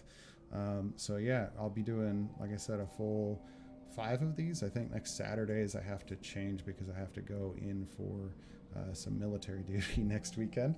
So I may be doing it a little bit late or possibly on another day, but 5 parts of this series making an adventure, and then you'll have plenty of chance to start stockpiling some of your Electrums so that when all our players start playing my first adventure, you can help them out with some of those cool things. Just a little different. I have the option to see channel points here. Yeah, those are our own channel points run by our chat bot, because we don't have the affiliate, and I think if you need to be affiliated or partnered or something in Twitch to have like actual channel points, so we just made our own. But you can help us get there by clicking that little heart thing that says follow, and that will help us. We're actually pretty close. I think we're only like 11 followers away from getting our affiliate. Anywho, thanks for joining, Toy. I appreciate it. And thanks for following us in there. And you know what? Because you probably don't get if you followed us from day one, you probably didn't have points because they weren't working on day one. So I'm going to do add points, Toy Clan, and we'll give you 1,000. Let's see if that works. So hopefully that'll hook you up. I think I did the command right. If not, ask me next time. I'll look it up and make sure that I'm doing that the right way. I may have to do an at. Points at Toy Clan 1. Maybe that'll work. So, or maybe you just got like 2,000 points. I don't know, but hopefully you got a little more Electrum in your bag. And thanks for joining us, Toy Clan. I do appreciate it. So where are we? We're at our opener. Again, if you're going to do something funny, I have no idea why the most random stuff pops into my head, but I'm thinking of like one of the Gremlins movies, and they're doing the can to like some old show tune, New York, New York. I don't know. It's good to watch a lot of random movies. So maybe this opener is Kobolds doing the can. Why would I have Kobolds? I'm just going to go with it. And so my opener is going to be Kobolds doing the can. Doing the can. So maybe this is a show. This is why are Kobolds doing the can? They're drunk, and there's a festival going on in town. And maybe they're drunk at a festival. There's a cool song. Kobolds are doing the can, and something happens. Something to do with our Death Kiss Beholder that has to do with werewolves and losing blood, a nightmare about losing blood. And we're going to just try and use this. So we have a festival that the PCs are at, right? They're not in a tavern. They're in this festival in the middle of town. Let's say it's the Spring Festival. Celebrating the arrival of spring. Kobolds are off doing the can. Everybody's drunk and having a good time when werewolves attack. Not werewolves. Bandicoots? Aardvarks? I mean, we did have an idea for the were sharks, but let's see. Let's you know what? Screw it. Let's find out what kind of if we go to Kobold Fight Club, which I love, and I just type in were, I can see all my jack-o'-wares, were-bears, I think are pretty good. Yep. Were-boar, were-rat, were-raven, were-tiger, werewolf, chaotic evil. You know, I mean, werewolves are, they're like a standard, right? Celebration could be a shared dream, so it's not have to make sense. It could be, yeah, absolutely. It could be a shared dream from coming from that Death Kiss Beholder. And I think I want to have just this. I think I want to have this festival, right? And we can even start it where we're described like a special beer, right? Special beer. So we'll just do like a little thing over here. So like some special brew, beer. And then I can describe it to my players. I'm gonna have a special beer that is, I'm gonna call it Holson. I don't know where I'm getting this stuff from. Holson's Spring Bubbly, and that is a orange flavored champagne / ale. I don't know. But this will just be, why not? I'm here, I'm thinking. This will maybe not have anything to do with the plot, but it'll just be this detail. I don't even know if I can go in and edit these guys. Edit? Yeah, no, it's all right. So it's going to be big forever, but whatever. So I'm going to have, yeah, so, okay. Oh, so a lager, an orange flavored lager. Yep, we could do that. Go select the thing. Let me edit my text, please. Edit. Yeah.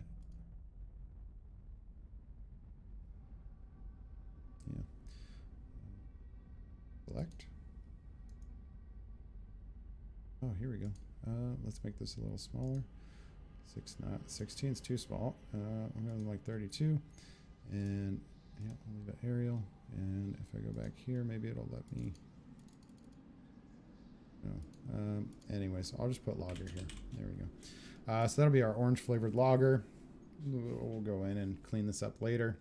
Put it in a handout and some notes. And part of the celebration, all the PCs are in there and they're trying out Holson Spring Bubbly. It's got this really cool orange flavor to the lager. And they're having a good time. Maybe have a couple too many.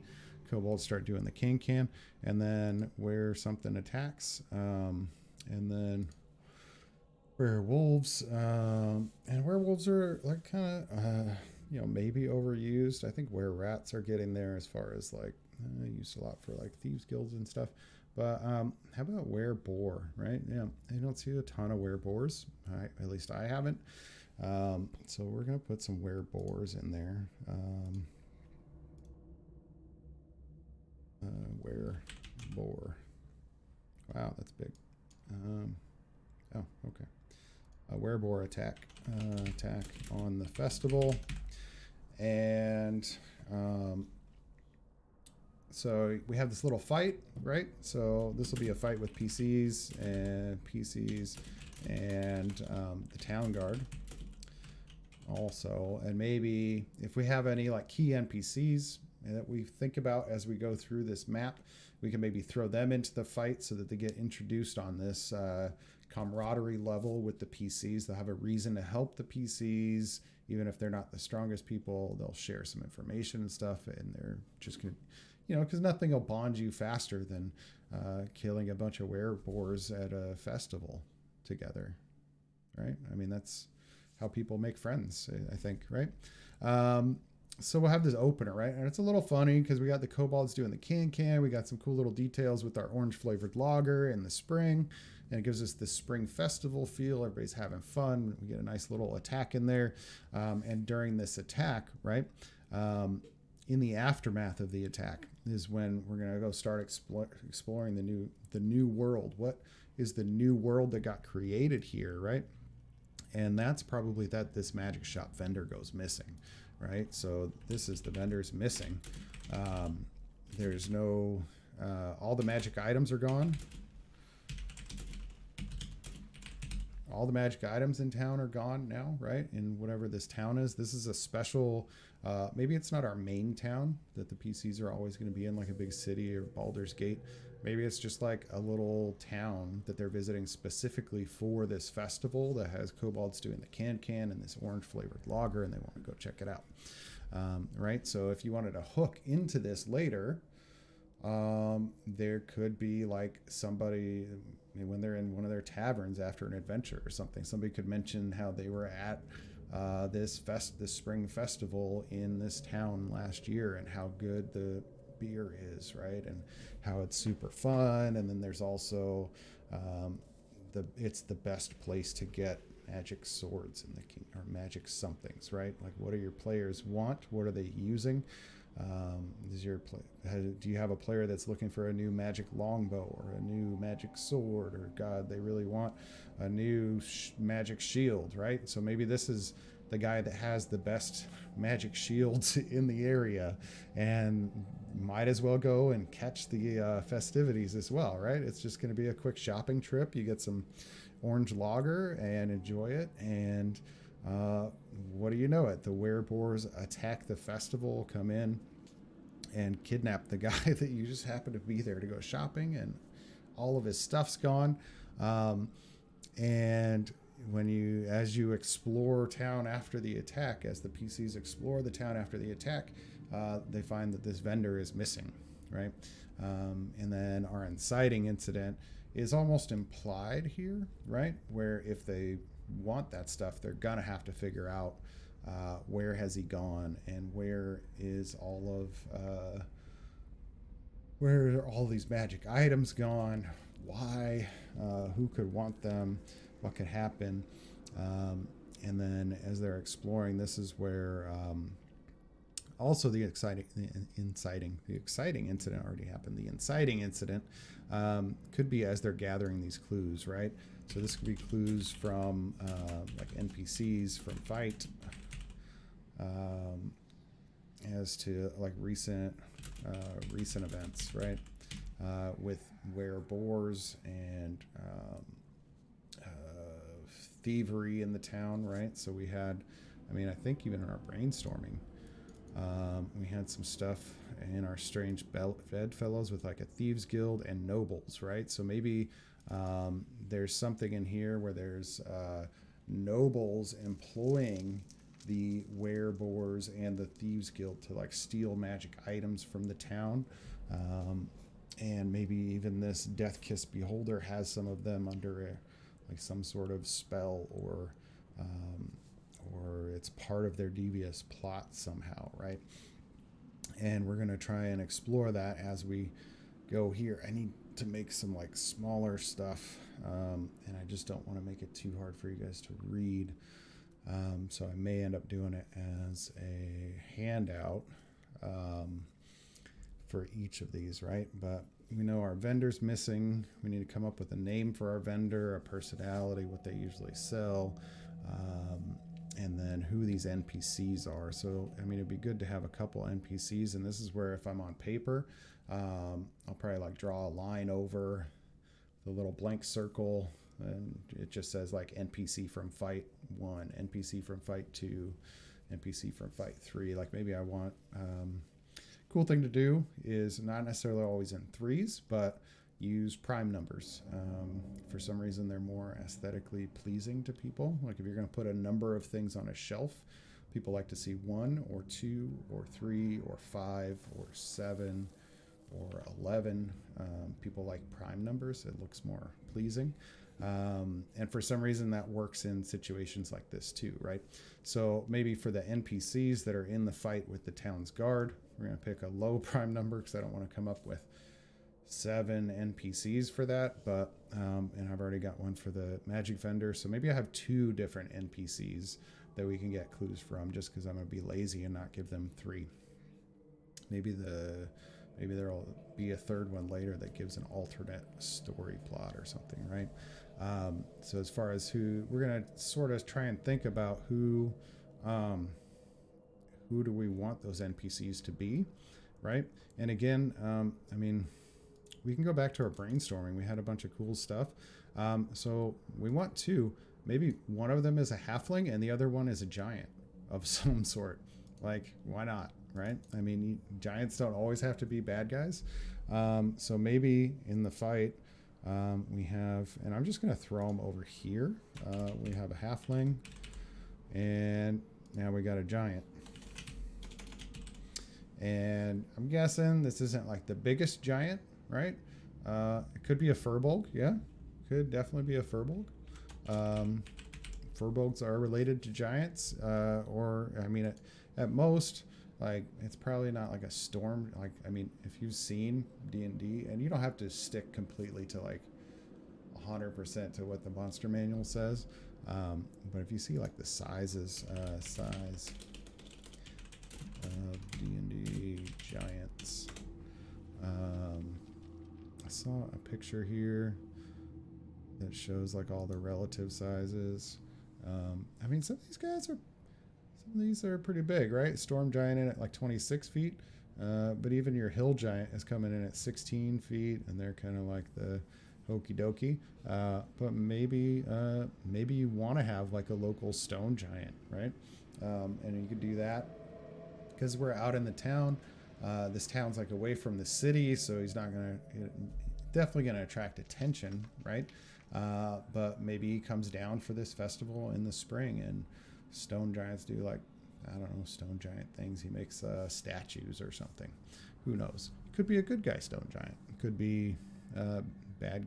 Maybe you only like bad guy stone giants, and it's a furbolg that lives there, right?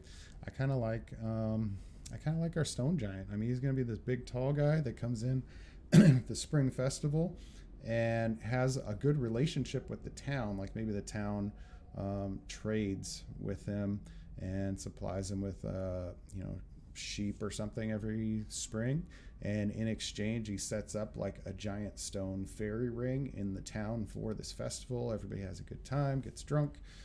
He provides a little protection to the town on occasion or something. But we have this like stone giant, almost like patron of the town. And then if you didn't want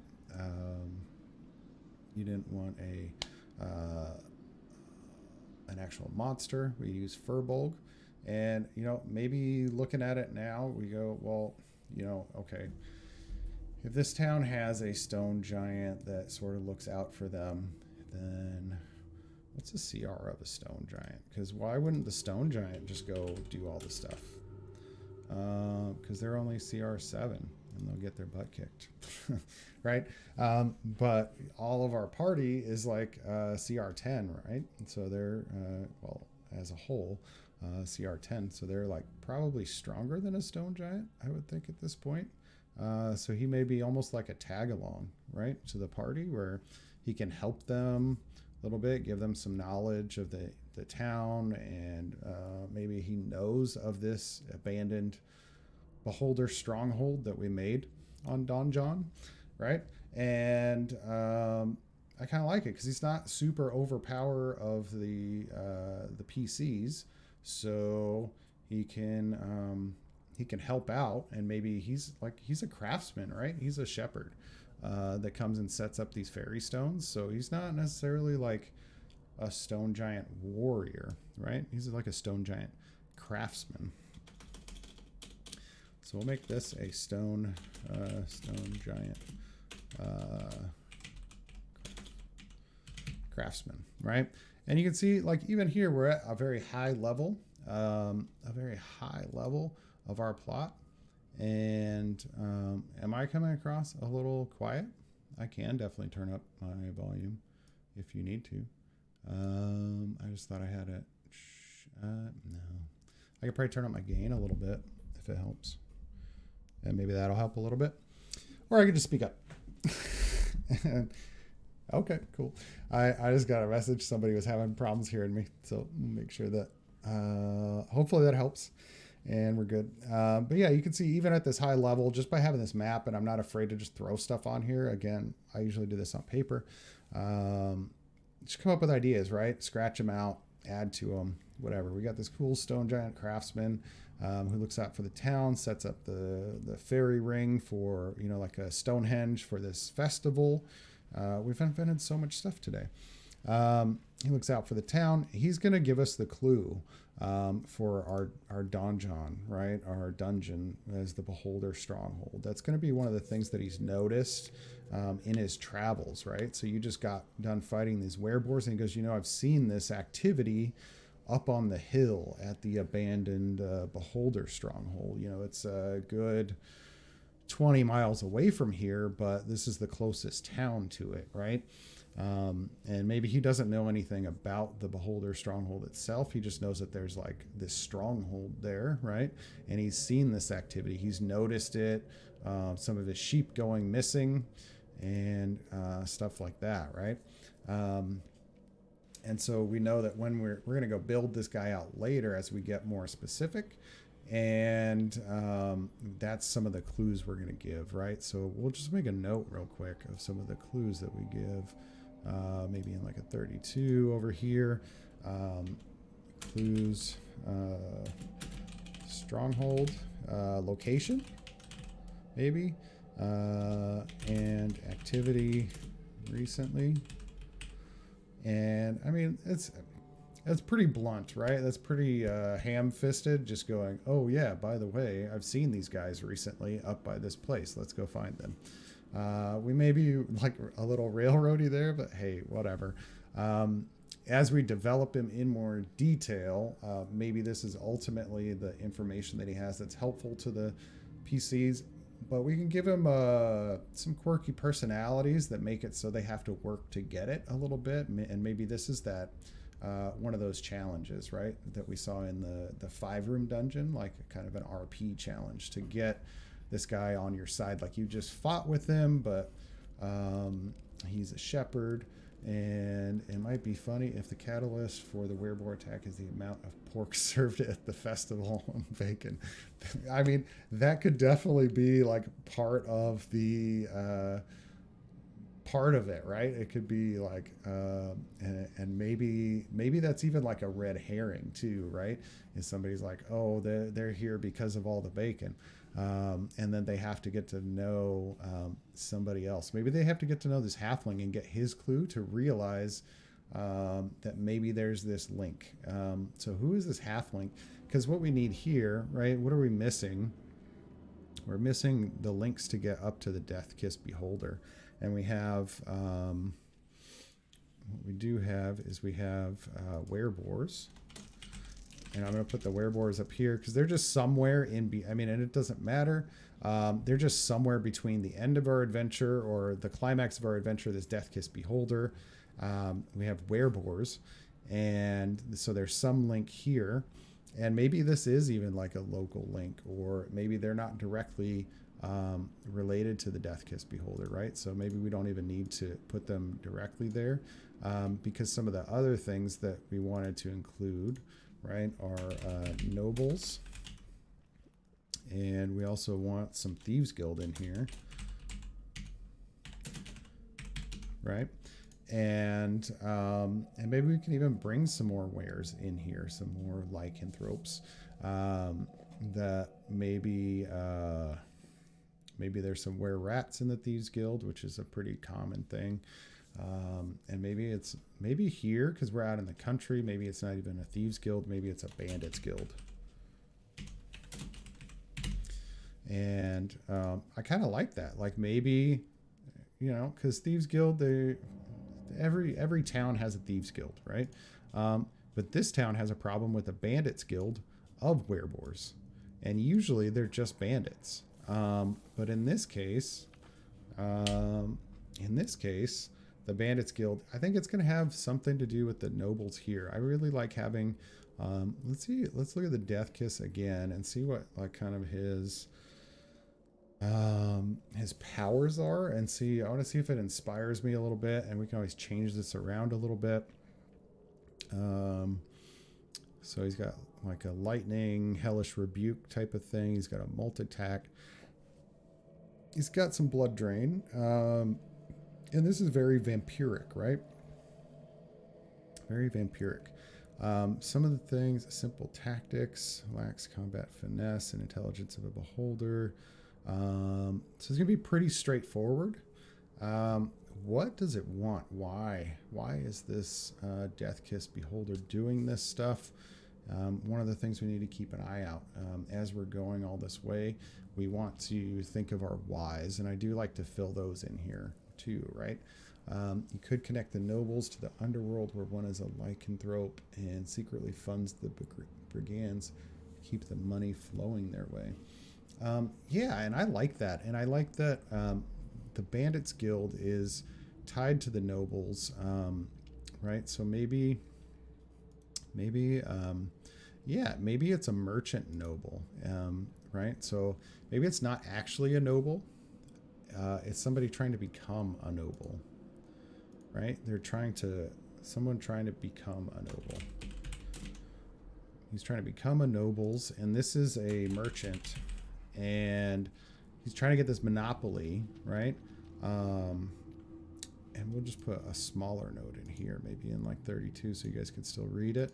So he hires the bandits to steal from other merchants, right? So that he can make more money. He wants shamed noble. Yeah. Yeah, he's a shamed noble. He's sort of not so noble anymore, and now he's kind of a merchant. So we could... I like that. That's like super cool. We're just flowing. So text. Shamed. Right? And we don't know what his shame is yet.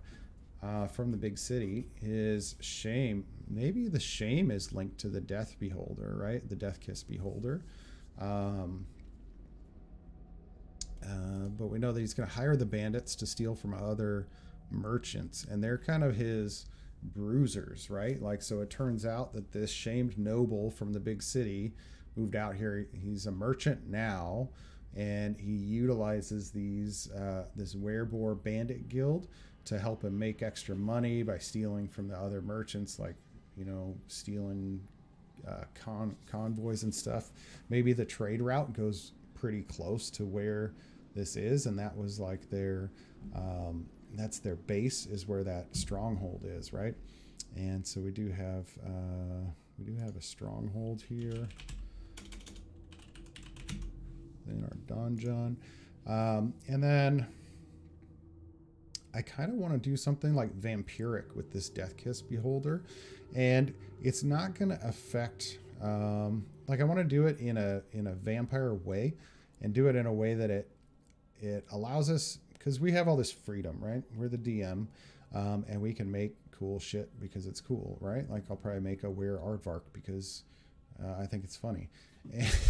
Unless somebody beats me to it, which is a way to get extra Electrum. If you join our Discord and throw a Were Aardvark or a Were Bandicoot in there, a stat block, then I'll share it on stream or something, and we'll get you some extra Electrums. But I want to dive into vampires, right? So, because vampires in all our stories, right, they can sort of mesmerize people, take control of their mind. And so this shamed noble, right? Maybe it wasn't a vampire. It's this Death Kiss Beholder somehow got into his head. Maybe he came out here to view his holdings. He's like, he was a big noble from a close big city. And somehow his actions through this Death Kiss Beholder is very ham-fisted, right? It's not smart. It's not, I mean, it's smarter than, like a non-thinking, non-sentient being. It's definitely sentient, but its plans are going to be simple, right? It's very average intelligence. And so it thinks that it has like these cool plots, and it just gets foiled. And somehow there was this plot in the big city, completely foiled, like it was completely see-through, like there was just no finesse to it. And now this noble, because he was like under this like vampiric thrall of this Death Kiss beholder trying to act out its power hungry grab for power in the big city, and is trying to be his inroads there. But it's the noble is just following this Death Kiss, his very simple plan, and everybody just sees right through it, right? And so now he's out in our town as a merchant because he had holdings there, whatever he deals in, and he's fallen back on that from his shamed noblehood, right? And so this is like some vampiric tie in here, right? Like a vampiric thrall, we'll call him, right? Because I think they have something like that, right? Even if they don't, we're just going to add it. So if you were curious and if you want to like find some rules for it, right? Which sometimes, again, can be, I should just use Roll20. Yeah, so if you want to find some rules because you think it needs mechanics, right? Like what are the chances the PCs want to help this guy out? Depending on how you build or her, this shamed noble's character, they may just be like a unwitting pawn that was just unlucky to get, hooked in by this Death Kiss beholder. And maybe you're saving them from that fate. So maybe they want to save this person. And so you got to figure out, are there other ways for them to break this thrall, right? And I think they have to have something like that by charm. So they have a charm, humanoid within 30 feet. Charm target regards the vampire as a trusted friend to be heeded and protected. Although the target isn't under the control, it takes actions in the most favorable way it can. Anytime the vampire's companions do anything harmful to the target, it can repeat the saving throw. So I'll probably come back to something like this, right? Where it's similar to a charm, to this vampire charm. It's not actually like a charm person spell, because I don't think our Death Kiss beholder had any spell casting, did it? But something like this, in this case, it's going to be sort of like a one-off thing, right? Here they're making a saving throw against lightning damage. And so in this case, what I'm probably going to do is down the road, I want to have this vampire thrall effect on this noble. So maybe it's something to do with like, if the Death Kiss brings you down to 0 HP, it can charm you as a vampiric thrall, right? And then that can be broken in these same ways as what we already have for this vampire charm, right? So basically, when it's harmed. This doesn't say otherwise the effect lasts 24 hours or until the vampire is destroyed, is on a different plane of existence than target, or takes a bonus action. So basically, like the vampire can end it, leave the plane, and they've only given it 24 hours. I'm going to use a little bit of the Bram Stoker's. What was the guy that was in the prison? He's like totally enthralled to the master and biting the heads off of rats and goes crazy. Somebody knows what his name is. I'm brain frozen right now. But yeah, he's basically going to be like this vampire thrall, right? So we have this link in here, and then what I would usually do is, so we'll like just draw a circle around this guy. Let's draw a circle around this guy. Start drawing some circles or squares or whatever you want to use. I don't care. I can kind of read through this. So we don't really need this because we're going to have our clues over here. The vendor missing. All the magic items are gone. I already have that here. So this is like our spring festival. We got the special beer. And then we can start showing some relationships here, right? And we don't need all of them. We can add more in later, but we're just going to have a line. Have to snap to grid. Oh, there we go. So we know that this is sort of our link, right? Here from our Death Kiss beholder to our shamed noble. He's under this vampiric thrall, And now the noble, so the Death Kiss Beholder isn't directly related to these guys, but only through this guy, to the werewolf. And these are the ones that are actually responsible for the vendor going missing, right? So at some point he's decided these magic items. So this could be just this silly plot of this Death Kiss Beholder, right? That the Death Kiss Beholder has decided that how we're going to get power is through these magic items. And it just literally just wants to steal all the magic items from the town. So our stone giant, right? If I'm still on lines. Hey, I can control Z. Stone giant has seen this activity, right? And I should probably also make what I should have done. Death Kiss Beholder, and I can move maybe move this up here. This, yeah. So he's and I mean really, this guy's gonna be linked to both the Beholder and the Death Kiss Beholder and the Stronghold. But we also have this like Stronghold that stands on its own. Because things, especially because the giant is linked to the Stronghold, but not necessarily the. He's seen the wereboars around, but he doesn't necessarily know anything about the Beholder, right? Or this noble. He just knows about the Stronghold and the wereboars. And so now we can sort of start to see some of our plot developing here. As far as where we can fill in some different details to start to bring it together, right? And what are some of the pieces that we have? Do we need more pieces to make all this stuff fit together, and maybe throw in some side plots?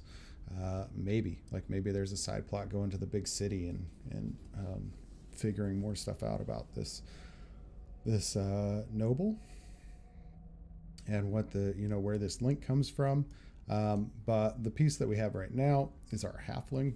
And so we could fill that in and start using that to give extra clues. The halfling may be our link between the Death Kiss Beholder and the nobles, right?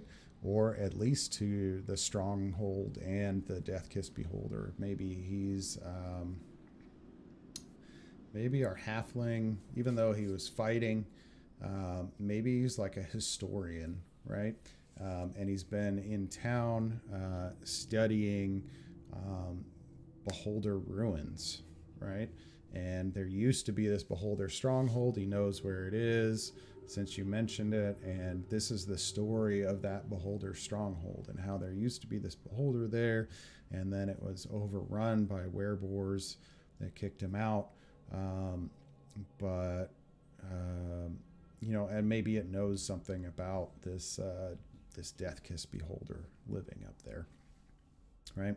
And so we could use that to start to draw some links and figure out what exactly are the links, even labeling them, right? And so, and filling in the stuff that we need, because we need to imagine how our PC is going to get from this festival. Right? And they're going to have this fight, maybe go looking for the vendor. And how do we start to get these links in here where we're driving them forward and up the chain? So maybe this halfling is how we, maybe he's the one that notices like, hey, they're running off with him. Do the PCs have a chance to even stop it before that happens? Probably not, right? That sort of ends your adventure. So maybe this happens like away from the festival. So that's probably not a great idea, especially wereboars are like a lower CR and your PCs just end the adventure right there. And then they'd be figuring out like, why are they trying to kidnap him? We'll just keep it a little simpler and say that, off camera, he's gone missing. But this halfling historian, she is studying this beholder, right? So we'll actually have like a second beholder in here too. And wow, I'm just running through my time. But I'll fill some of this in. Maybe I'll come up with a couple, at least tie some of this stuff in like off screen or off stream. And then next time we can go into a little more detail, because I am going to have to go get some dinner. But next time, and I think we've sort of started filling it in too. For the next episode, what I want to do is fill in our major details, right? Our major plot points, our major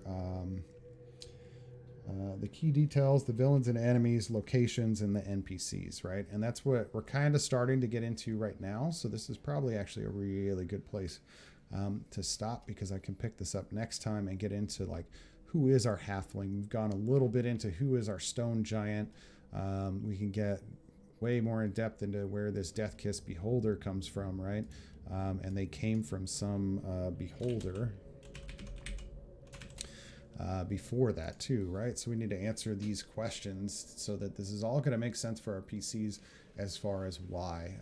And we did come up with like one why is he wants magic powers, right? And that's why like that's his newest thing, our Death Kiss beholder. We'll come up with some crazy name next time.